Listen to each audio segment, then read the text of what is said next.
Jean-Charles Marcani a vu le jour en Corse en 1943, plus précisément à Bastia.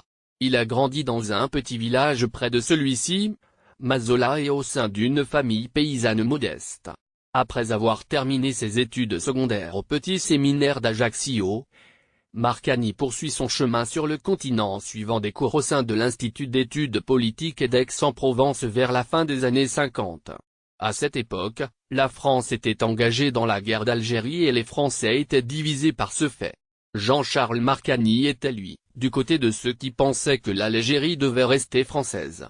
De ce fait, il décidait de s'engager auprès de Jeunes Nations, qui est un mouvement nationaliste de l'extrême droite, pour pouvoir défendre ses idées et ses idéaux.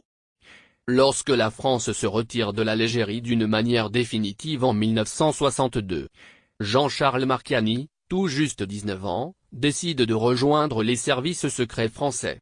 Et pendant une dizaine d'années, il sera un officier du SDS, l'ancien nom de DGSE, dans l'ombre de l'équipe administration du général de Gaulle. Des années 70 à 2000, business, affaires et politique. Au courant des années 70, Jean-Charles Marcani débute une remarquable carrière auprès de quelques grandes marques de l'industrie française. Il était toujours responsable et était placé à d'importants postes. Ses expériences en tant que directeur des affaires juridiques auprès d'Air France, en tant que directeur de Cervère, ensuite secrétaire général du groupe hôtelier Méridien, ont fait de lui un grand médiateur et un manager aguerri. Lorsque les socialistes se sont emparés du pouvoir en 1981, on va souvent retrouver Jean-Charles Marcani au premier rang dans de nombreuses périodes de cohabitation. Au cours de la première, qui se déroulait en 1986, Marcani se retrouve dans le cercle des coopérateurs du ministre de l'Intérieur à l'époque, Charles Pasqua. Et lorsque Carton, Kaufmann et Carton, les trois grands journalistes de l'époque, ont été pris en otage par le mouvement terroriste libanais Hezbollah, Jean-Charles Marcani sera le médiateur entre l'État français et le régime islamiste.